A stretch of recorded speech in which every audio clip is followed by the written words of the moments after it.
Assalamualaikum warahmatullahi wabarakatuh. Saya Deno Pratama. Kali ini saya akan menjelaskan tentang konsep dasar dari routing.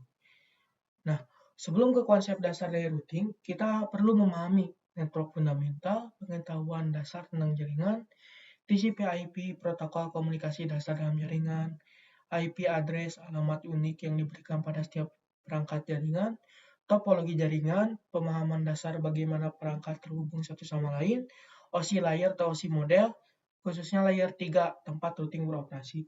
Untuk memahami aspek ini, kita bisa menonton video di playlist network fundamental. Setelah memahami ke aspek ini semua, kita bisa lanjut mengetahui bagaimana routing itu. Nah, untuk pertama, tujuan memahami konsep routing. Yang pertama, menentukan jalur terbaik, menghubungkan jaringan, menghindari kemacetan jaringan, meningkatkan kinerja jaringan, membantu administrator jaringan dalam mengkonfigurasi. Yang pertama, apa itu routing? Secara pengertian, routing adalah proses pemilihan jalur atau rute terbaik untuk mengirimkan paket data dalam sebuah jaringan atau antar jaringan yang dilakukan oleh perangkat bernama router. Untuk memastikan pengiriman data yang efisien, menemukan jalur terbaik atau tercepat, terpendek, atau paling andal, dan menghindari loop data. Perangkat yang digunakan routing disebut router. Kalau usia modelnya terjadi di layer 3 atau network layer di MOSI model. Nah, komponen utama dalam routing yang pertama ada paket data. Paket data adalah informasi yang dipecah menjadi segmen-segmen kecil untuk dikirimkan melalui jaringan. Rute adalah perangkat jaringan yang menghubungkan kedua jaringan yang berbeda. Routing table adalah informasi atau data tabel untuk routing. Kalau metrik adalah angka atau nilai yang digunakan untuk oleh protokol routing untuk menentukan jalur terbaik. Interface router, yang kelima interface router, yaitu koneksi fisik atau virtual yang memungkinkan router bisa terhubung ke jaringan. Yang keenam ada protokol routing, yaitu sebuah aturan yang digunakan untuk melakukan routing. Nah, tabel routing. Tabel data yang disimpan dalam perangkat jaringan seperti router untuk menentukan jalur terbaik bagi paket data saat dikirim dari sumber ke tujuan. Tabel ini berisi informasi penting seperti alamat tujuan, subnet mask, alamat hook berikutnya, dan metrik yang digunakan untuk mengarahkan data secara efisien dan akurat. Berikut ini ada isi tabel routing. Di sini ada destination yaitu tujuan, subnet mask, next hook, metrik, dan interface. Bisa dilihat di sini metrik yang paling rendah adalah metrik paling atas yaitu metrik 10. Nah, jenis tabel routing ada dua, yaitu statis dan dinamis. Untuk statis dikonfigurasi dan diubah secara manual oleh administrator jaringan. Cocok untuk jaringan kecil tetapi membutuhkan banyak kerja manual. Yang kedua, ada tabel routing dinamis. Tabel ini diperbarui secara otomatis menggunakan protokol routing seperti OSPF atau RIP yang mempelajari dan mengkomunikasikan perubahan jaringan antar router lebih efisien untuk jaringan besar. Kedua, ada jenis-jenis routing. Jenis-jenis utama routing adalah statis, dinamis, dan default. Routing statis dikonfigurasi secara manual, sementara routing dinamis menggunakan protokol untuk menyesuaikan rute secara otomatis berdasarkan kondisi jaringan.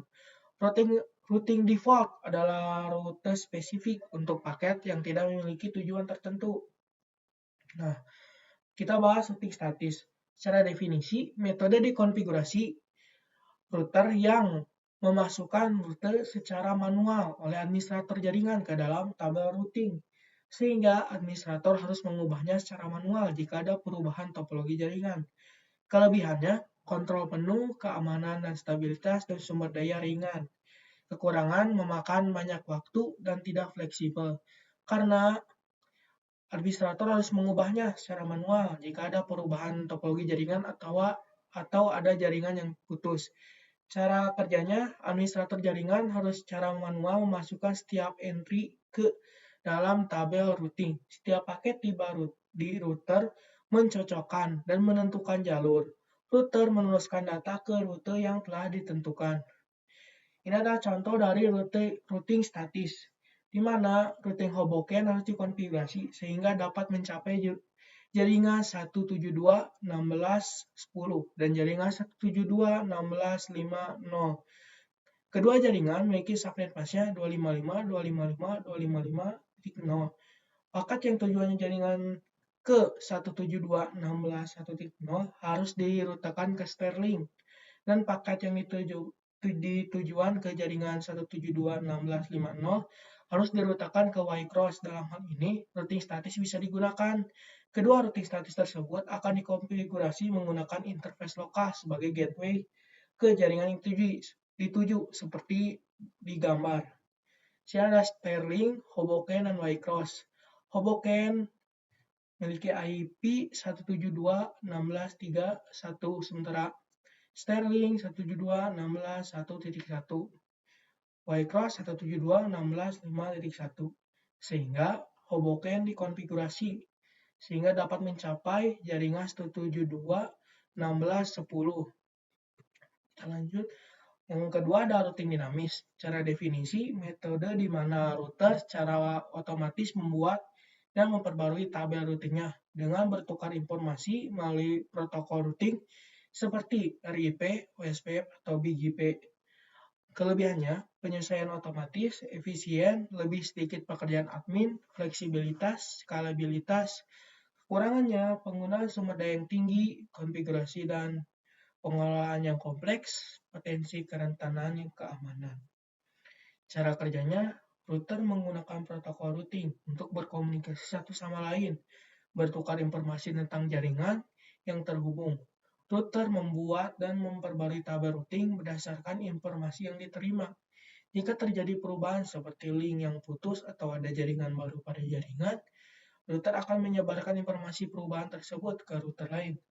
Router kemudian akan secara otomatis mencari jalur alternatif yang paling efisien untuk pengiriman data tanpa perlu konfigurasi manual. Nah, di sini ada protokol-protokol routing dinamis. Yang pertama ada RIP atau Routing Information Protocol. Merupakan protokol yang memberikan routing table berdasarkan router yang terhubung langsung.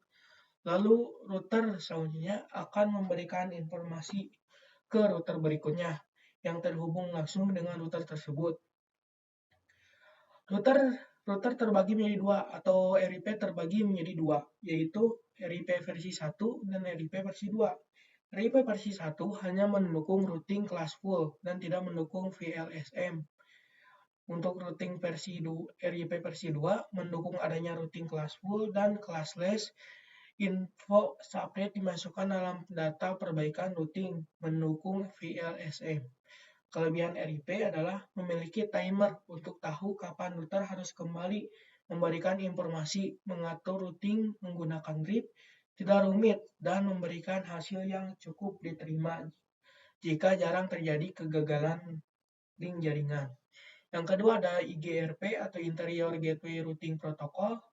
IGRP adalah sebuah routing protokol yang dikembangkan pada pertengahan tahun 1980-an oleh Cisco System. Tujuan utama penciptaan IGRP adalah untuk menyediakan protokol yang kuat untuk routing dalam sistem otonomi. Protokol routing ini menggunakan algoritma distance vector. IGRP menggunakan composite metric yang terdiri atas bandwidth, load, delay, dan reliability. Update routing dilakukan secara broadcast tiap 90 detik. Pada IGRP, routing dilakukan secara matematik berdasarkan jarak. Untuk itu, sistem IGRP sudah mempertimbangkan beberapa hal sebelum mengambil keputusan jalur mana yang akan ditempuh. Karena protokol ini diciptakan oleh Cisco, maka dalam kumpulan perintah dasar Cisco terdapat perintah untuk mengatur protokol ini. Kelebihan IGRP adalah mendukung sampai 255 hop count. Selanjutnya ada OSPF atau Open Short Path First. OSPF adalah sebuah routing protokol standar terbuka yang telah diaplikasikan oleh sejumlah vendor jaringan. Jika jaringan yang dikelola oleh jaringan besar, maka OSPF adalah pilihan salah satunya. OSPF ini adalah sesuatu yang disebut route redistribution, yaitu hanya layanan penerjemah antar routing protokol. OSPF hanya mendukung routing IP saja. Update routing akan dilakukan secara float saat terjadi perubahan topologi jaringan. Kelebihan OSPF adalah tidak menghasilkan routing loop, mendukung matriks sekaligus, menghasilkan banyak jalur, waktu konvergen lebih cepat. Selanjutnya ada EIGRP, Enhanced Interior Gateway Routing Protocol. Menggunakan algoritma Advanced Distance Vector dan menggunakan cost load balancing yang tidak sama. Algoritma yang dipakai adalah kombinasi antara distance vector dan link state, serta menggunakan diffusing update algoritma dual. Untuk menghitung jalur terpendek, broadcast EIGRP diupdate setiap 90 detik ke semua router EIGRP. Yang berdekatan setiap update hanya memasukkan perubahan jaringan. EIGRP sangat cocok untuk diterapkan kepada jaringan komputer yang besar. EIGRP dan EIGRP sama-sama sudah mempertimbangkan masalah bandwidth yang ada dan delay yang terjadi. Kelebihan EIGRP adalah konfigurasi secara tepat ketika menghindari loop, memerlukan lebih sedikit memori dan proses adanya fitur loop avoidance. Selanjutnya BGP atau Border Gateway Protocol.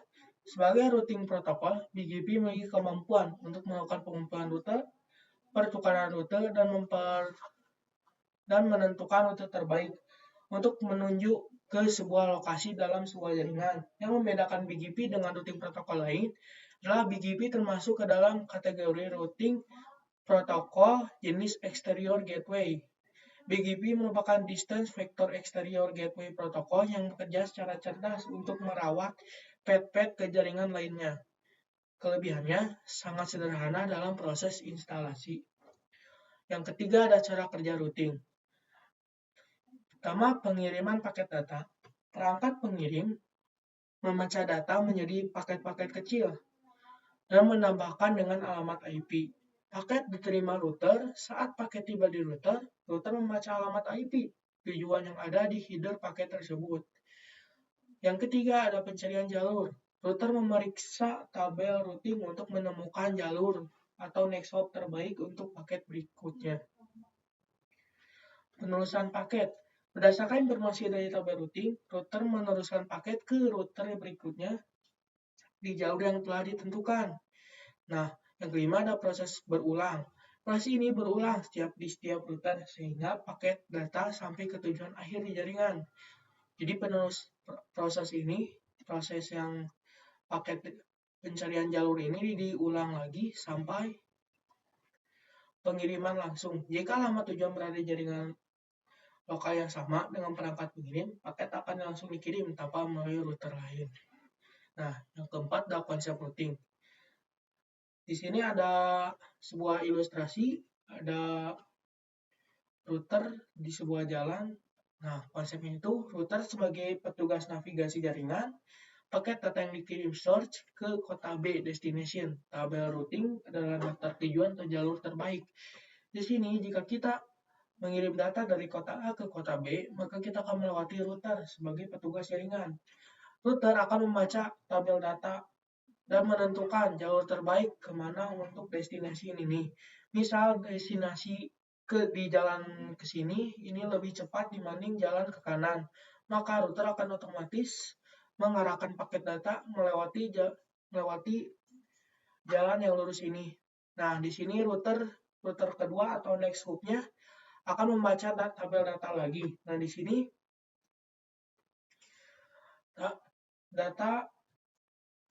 router akan membaca tabel data untuk mengirimkan data ke alamat tujuannya atau destination di kota B. Nah, untuk routing dinamis, paket ini tuh udah konfigurasi secara otomatis atau update otomatis jika ada kabel atau jaringan yang putus. Misal di kanan ada kabel putus, maka router ini akan secara otomatis mengupdate tabelnya. Kalau routing statis itu harus dikonfigurasi secara manual di masing-masing router ini. Nah, Kesimpulannya, routing adalah proses fundamental yang memungkinkan internet bekerja dengan menggunakan paket data. Router adalah otak jaringan yang mengambil keputusan jalur. Tabel routing adalah panduan router. Pilihan antara statis dan dinamis bergantung pada ukuran dan kompleksitas jaringan. Sekian